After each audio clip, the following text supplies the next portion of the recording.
Welcome to Fourth Stream Podcast. Good to be with you again, Bernadette and Dave, and enjoying life, all the challenges of life. And it's good to be a warrior in the midst of it because, we're kind of living in some pretty passive times. And instead of... Some people are aggressive, other people are passive. Yeah, but warrior is kind of neither one. It's being at the right in the right place in God and having...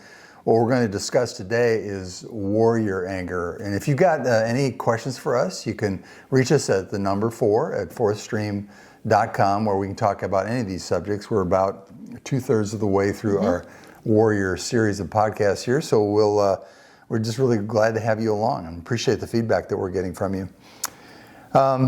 There's a conundrum. Is that a word that's even used anymore? There's the idea of being angry, and not sinning, and don't let the sun go down in your anger. Mm-hmm. So it appears that there's room for anger, but there's not room for the wrong kinds of anger, and that's what we're talking about today. Mm-hmm. We're talking about what is the anger that's supposed to fuel the warrior. Because we know that human anger doesn't achieve the righteousness of God. And it is tricky, I think, because I know the anger that causes me to steam around, want to throw things, it gives me great energy.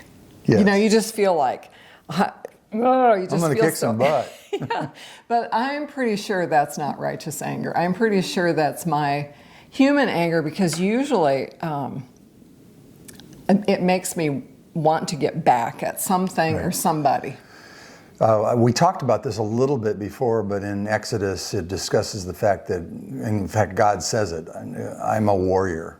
The Lord is a warrior. Mm-hmm. And if you really believe that about God, you recognize that, yes, He is abounding with loving kindness, and He's filled with grace. But that doesn't change the fact that He's just. It doesn't take that away and make it go away. So consequently, we have to see those two things together in order to understand what it means to be angry and sin not. And then we need to fuel the right things with the kind of energy that you're talking about, and making sure that we're heading in God's direction when it comes to our anger. I think one of the clues for me is in James. It says, "Understand this, my dear brothers and sisters.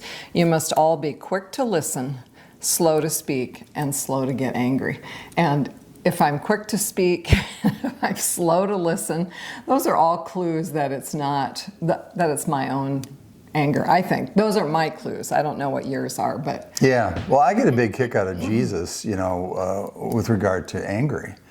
And when He calls the religious leaders, "you brood of vipers," which you can find that passage in the post that goes with this podcast today, but also... Does He call them that, or does John the Baptist? No, He calls them does that. He? He picks up on it from John the Baptist. Okay. John the Baptist has the human energy. Jesus brings in the God/human energy. But He says that, and then He goes into the temple where they're exchanging, people's dollars, the money changers in the temple, and He basically says, you've made this house of prayer a den of robbers and a den of thieves. Well, one of the things that interests me about that is He does that twice, correct? He does I believe it so, yes. Once after, it's the first thing that's talked about after He changes the water into wine. Which is at the beginning of His public ministry. Right, and then when He rides in on the donkey as the king that He is, and then He goes to the temple. And that's when he's angry, but you realize that it's a controlled anger because He takes the time to make a whip. Yeah. So where do you get the leather? I don't know, maybe the money changers. You know what I mean. I'm going to take your belts right now. So I don't know what that means or how long that takes, but He's obviously... He has a righteous anger, but I don't see Him as seething. Yeah.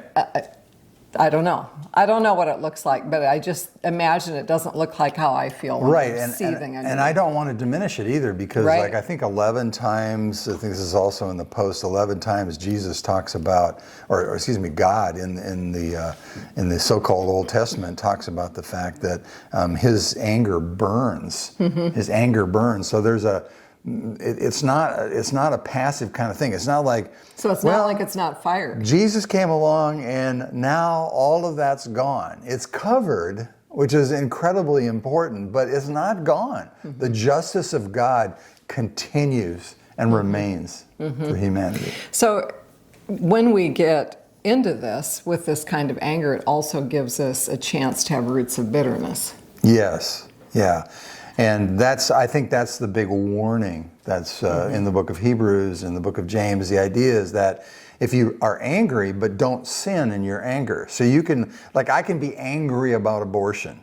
You know, I can have righteous indignation about it, but then that can lead me to sin along the same lines. And I think what God wants from us is He wants us to be angry and not sin and not let the sun go down in anger, because if it does, then we open ourselves up to roots of bitterness, and not just us, but other people. And you know, we just love, people love a good cause and they love a good fight and they love somebody. I mean, look at what's going on in our culture around us right now. Everybody's like divided. That's part of our fallen nature. And Satan plays to that. And we're not supposed to give the devil an opportunity when it comes to our anger, but we're not supposed to become passive. No, if anything, we're supposed to be angry about that division and work hard to be tenderhearted. In fact, in 2 Corinthians, it says, anyone who belongs to Christ has become a new person. The old life is gone, a new life has begun. And consequently, we have the power to get rid of all bitterness, anger, harsh words, slander, as well as all types of evil behavior. Instead, it says, be kind to each other, tender-hearted, forgiving one another, just as God through Christ has forgiven you. So you're really right. It's not being passive. You can be angry, but on the other side of that anger, there's a requirement to be tender-hearted toward the right things. And let me read that right now. The best statement of that I know in all of the scriptures, and there are many, is in Ephesians 4. Put on the new self, which in the likeness of God has been created in righteousness and the holiness of the truth. So that's in the image of God. Therefore, laying aside falsehood, speak truth each one of you with your neighbor, for we are members of one another. Be angry and don't sin. Don't let the sun go down on your anger. Don't give the devil an opportunity. So we're really talking today about harnessing righteous indignation and righteous anger and not falling into the trap of the anger of man.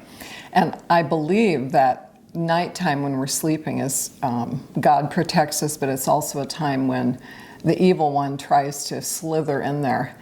And that verse that you just read, it's like, don't let the sun go down on your anger. Don't give Satan. And it's like, oh, those two sentences, I believe that, but I've never seen those two sentences actually together. Yeah, and I think a key to this, even as you're talking, I'm thinking, you know, who's the enemy? You know, what he slithers in and does is he gets us to be pitted against one another. But who is the real enemy? Right. You know, this is why Jesus says, love your enemies and bless those who persecute you, because our true enemy is not the person who offends us or hurts us. Right. It's the one who is behind it. He is our adversary, and he wants to bring us all down. Psalm 106 talks about how serious this is, how angered he is over pure evil toward himself and others. And this is part of Psalm 106. They shed innocent blood, the blood of their sons and daughters, by sacrificing them to the idols of Canaan.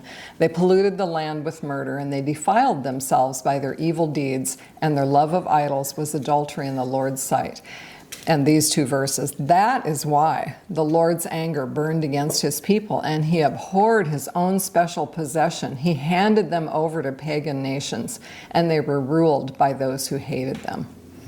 Which is really, that's been true in history, and that's pretty much where we're at right now. And so to think that God is not angry in the midst of all of what's going on. I mean, there was a time right before the flood that God said, I regret the fact that I have made mankind, because the evil is so great that flows out of the heart of mankind. But I feel like I have to read the rest of this, because it's so easy to talk about one side of God.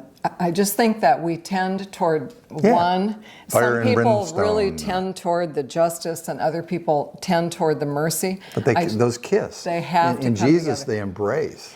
So continuing this then in verse 42, and this is Psalm 106, their enemies crushed them and brought them under their cruel power. Again and again he rescued them, but they chose to rebel against him, and they were finally destroyed by their sin. And I love this part. Even so, he pitied them in their distress and listened to their cries. He remembered his covenant with them and relented because of his unfailing love. He even caused their captors to treat them with kindness. So that's the other side. Yes. You know, as soon as there's repentance, he's like all over it. Well, I mean, that's basically freedom is what you're Yeah. talking about. You know, so just to summarize this conversation, God appears to hate oppression. These are the things that God hates. Okay. We can get that all mixed up in our processes, but he hates oppression. He's angered over pure evil toward himself or toward others, and God is disgusted with the rebellion of his children, and he is displeased and angered over the rejection of his holiness. It's, you know, it's not like he's it's not like he's a baby about it. It's just the reality. I mean, he has this holiness, and that angers him. He's jealous for us. Yeah. So it says in Revelation 19, for from his mouth, and this is finishing off that part, because I know you want to talk about the freedom part a little bit, but from his mouth comes a sharp sword, that with it he may strike down the nations, and he will rule them with a rod of iron, and treads the winepress of the fierce wrath of God the Almighty. And we're not talking about Old Testament here. That is in the book of Revelation, and that's what's going to happen at the end of time. So about oppression and freedom, the other side of that. You know, I wanted to come up with an example, and there are so many examples of oppression and how God frees that, but they tend to be longer stories, or maybe Right. even years in the making. But I love this one. Again, this is years also, but this example is in the spirit realm, but Jesus exposed the willingness of these people to leave this woman like she was. And it's in Luke. One Sabbath day, as Jesus was teaching in a synagogue, he saw a woman who had been crippled by an evil spirit. She had been bent double for 18 years and was unable to stand up straight. And if you just walk around your home for 5 minutes or 2 minutes bent over to see what that feels Yes. like. Anyway, when Jesus saw her, he called her over and said, "Dear woman, you are healed of your sickness." And then he touched her, and instantly she could stand straight. How she praised God. I know. Isn't that wonderful? Yeah. It just makes my heart go. That's who God is. But you talk about oppression. The leader in charge of the synagogue was indignant that Jesus had healed her on the Sabbath. Whoa. There are 6 days of the week for working, he said to the crowd. Come on those days to be healed, not on the Sabbath. Just you talk about oppression, because Jesus really, he hits right back at it. He says, "You hypocrites, each of you works on the Sabbath day. Don't you untie your ox or your donkey from its stall on the Sabbath and lead it out for water? This dear woman, a daughter of Abraham, has been held in bondage by Satan for 18 years. Isn't it right that she be released even on the Sabbath?" And this shamed his enemies, but all the people rejoiced at the wonderful things he did. And that's just how oppression works. You just lose sight of tenderness and grace, and it's just all for yourself, how you look, how you feel about something. But God is so generous. Yes. He's so generous. Yeah, even in his anger, he is trying to bring freedom, not only to his people, but he's trying to bring freedom to the world. And even when his hand is harsh, it's because he wants to make people free. And then some of you have experienced that in your own life. You know how the hand of God can be heavy upon you, but you also know that wonderful, wonderful freedom of being released from whatever kind of captivity or bondage. I mean, Suddenly you're in bondage and God releases you, and all of a sudden you're in a spacious place. Yeah, and think about what would happen to a body like her body Wouldn't it be fun to be as like- that process happened. I mean, did she like start dancing? Did she start laughing? You know, what did she start doing? Oh, can't you just see at least an enormous smile and shock, I would think. Yes.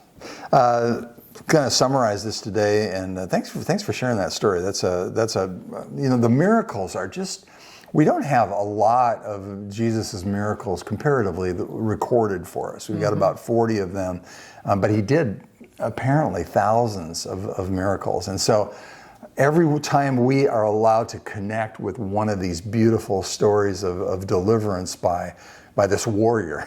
Because that's what Jesus is too. He also is a warrior. He came the first time as Messiah, and as deliverer, and now he's coming again with reference to sin, as Paul talks about.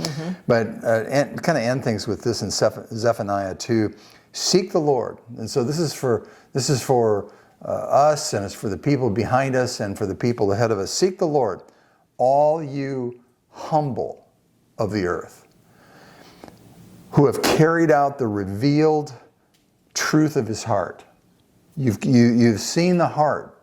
You've seen the heart of God. You've seen the truth in it, and you've carried it out, and you choose to seek righteousness. And so seek what is right. Seek humility. And perhaps you also then will be hidden or covered in the day of Yahweh's anger. And Bernadette and I we're really counting on it. Yeah, we are. You can feel free to interact with us. At fourthstream.com. It's the number 4 at fourthstream.com. See you soon, my friend.